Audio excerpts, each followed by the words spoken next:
buenos días, autoridades presentes, profesores, estudiantes, público en general. En esta mañana, el grupo de cuarto año matutino de la licenciatura de Matemática se complace en presentarles la recreación del juicio de Kurt Gödel, dirigida por la doctora Lidia Castillo, quien nos imparte el curso de Historia de la Matemática. En 1931, Kurt Gödel probó un teorema, conocido hoy como el teorema de incompletitud de Gödel. Este teorema puso en evidencia un serio desperfecto de los sistemas formales de la matemática. Atacó directamente el sistema conocido como Principia Mathematica, creado por Bertrand Russell y Alfred White. Esto, lógicamente, los enfureció. A continuación, una recreación de lo que hubiese pasado si ellos hubieran decidido llevar a Gödel a la corte. El reto más grande para el abogado defensor hubiera sido cómo probar algo que no se puede probar.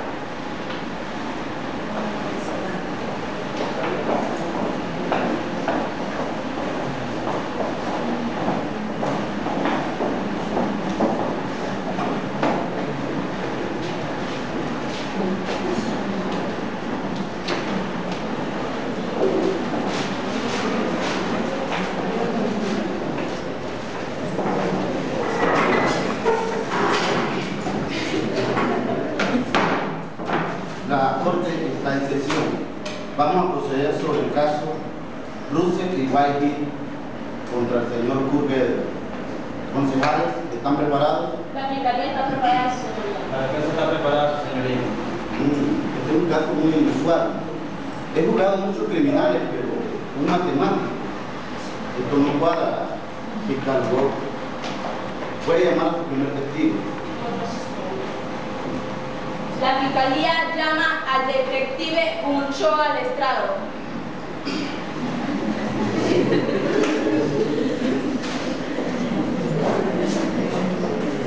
Detective, díganos, por favor, lo que usted sabe sobre este caso.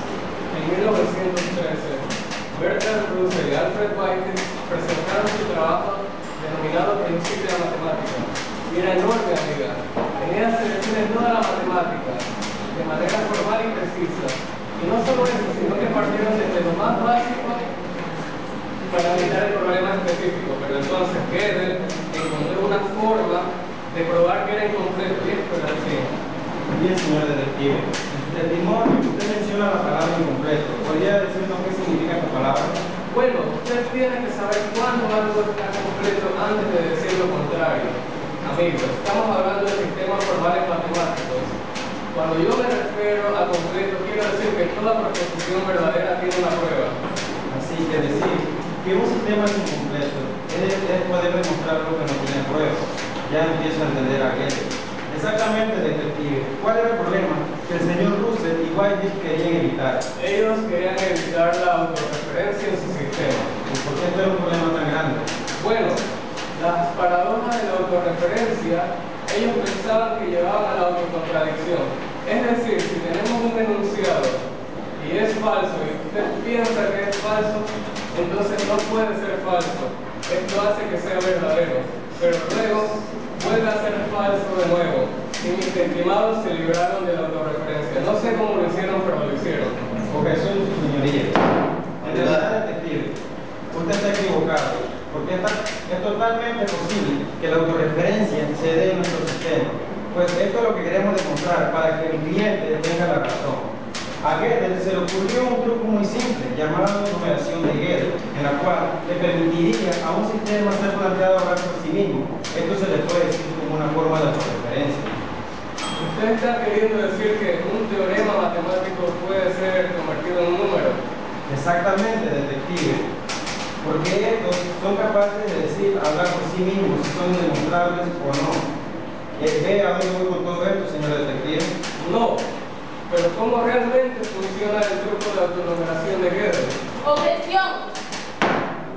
Ese truco no funciona, su señoría. Esto lo probará mi próximo testigo. Llama al estrado al señor Bertrand Russell.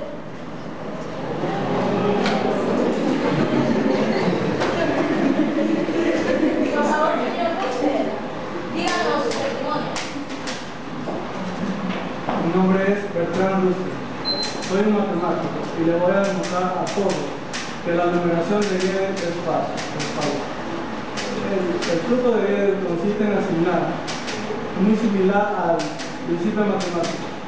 Este sistema es llamado teoría tipográfica de números o TTN. Los detalles exactos de este sistema son un poco complicados, por eso no voy a entrar en ello, pero es tan poderoso como el nombre.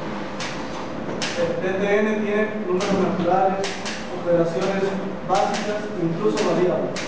Tengo que admitir que es similar y tan poderoso como el nombre. Bien, lo que es verdadero para TTN es también cierto para sistemas monoméricos. ¿De acuerdo? Y Gödel tenía este truco bajo la mano. El truco de Gödel consiste en asignar a cada símbolo del sistema TTN un número único. Los números pueden ser colocados uno tras otro para formar números realmente grandes. Con la combinación correcta de números, usted podría hacer teoremas, incluso demostraciones a partir de números. El gran número que se obtiene mediante la sustitución de símbolos en un enunciado con su número asociado es llamado el número de Gödel del enunciado. Es un buen truco, señor abogado, pero esto no favorece a su idea de referencia. Bien, señor Russell. Su testimonio afirma lo siguiente. Usted podría hacer teoremas o incluso la totalidad de pruebas a partir de números. ¿Es eso correcto? Sí, pero la numeración de Gödel no tiene ninguna relación con los referencias. Objeción, señoría. Realmente, señor Russell, usted está equivocado, porque la numeración de Gödel tiene mucho que ver con las referencias. Pues todo teorema TTN posee una demostración, o sea, que posee una demostración en la cual, en vez de hablar de relaciones de números, podemos hablar de la relación entre símbolos en relación de números de Gödel. Además, en efecto, un enunciado TTN puede ser traducido con ayuda del número de mi cliente, Gödel, un número de Gödel para llevarlo a sí mismo al asunto final. Objeción. Esa idea es totalmente absurda, su señoría. Señor Wright, ¿cómo puede un enunciado hablar de sí mismo? Bien, señor Gordon. Tal vez mi cliente puede decirle cómo. Señoría, llamo al señor Cruz Gödel al Estado.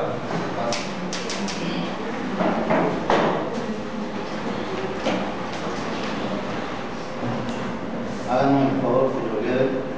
Con mucho gusto, su señoría. Nosotros necesitamos decir si un determinado teorema tiene una prueba. Esto se puede hacer a un teorema TTN, que abreviaremos D, por demostrar. Para dos valores m y n, donde D de m, n puede ser interpretado como m es la demostración TTN de n. Finalmente, necesitamos ser capaces de sustituir valores para variables indefinidas. Su señoría, esto es como resolver ecuaciones por sustitución. El teorema que necesitamos, llamado suma, reemplaza toda la variable indefinida en un número de Gödel por un segundo número de Gödel. Por ejemplo, la expresión suma de a, b, c reemplaza toda la variable indefinida en un teorema a por el número b. El resultado de esta sustitución es que si a y b son el mismo número de Gödel, podemos insertar el número de Gödel en un teorema en sí mismo.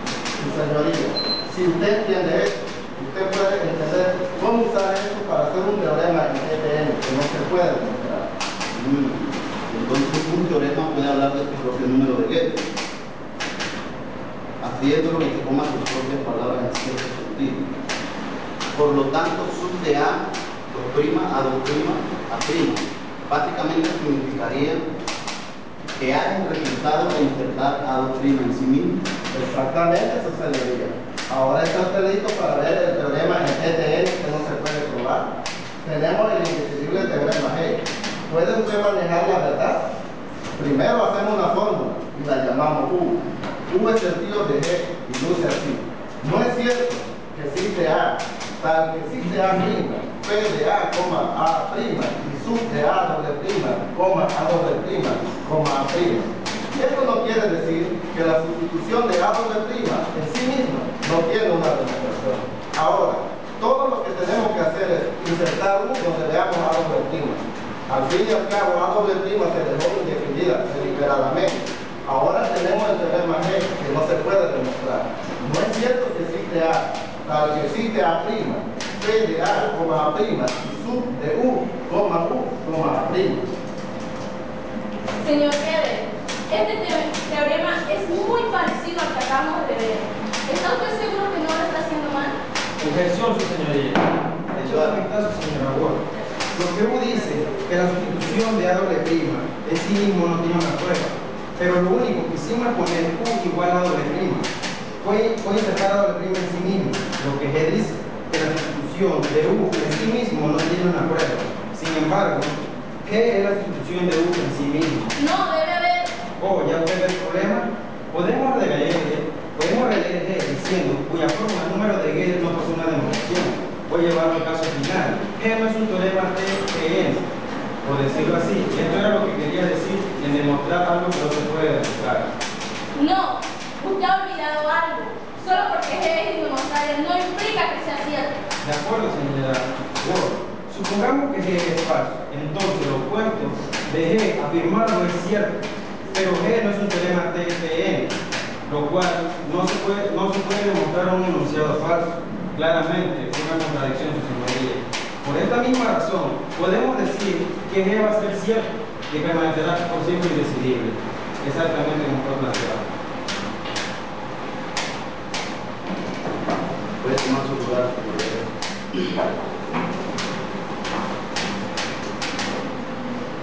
Bueno, si no hay más testimonios que presentar, yo estoy listo para pasar sentencia. Por favor, todos de pie. Este ha sido un caso muy complejo y extremadamente abstracto y técnico. Muchos de ustedes dejarán esta corte hoy sin haber entendido mucho de lo que ha pasado aquí. Pero lo único que tienen que entender, y en lo cual voy a basar mi decisión, es este punto clave. El señor Guedes hizo posible la autorreferencia en un sistema que fue diseñado para evitar la autorreferencia. Basado sobre este hecho dado por la defensa, esta corte declara al señor Kurt Guedes inocente.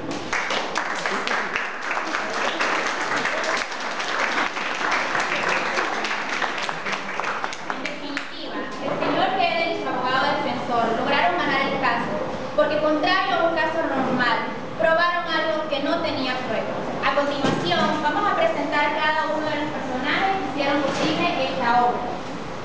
Como parte de la audiencia y también conductores del escenario, tenemos a Karen Cedeño, Jennifer Castillo, Cristi Pineda, Winnie Herrera y Daibeli Sánchez.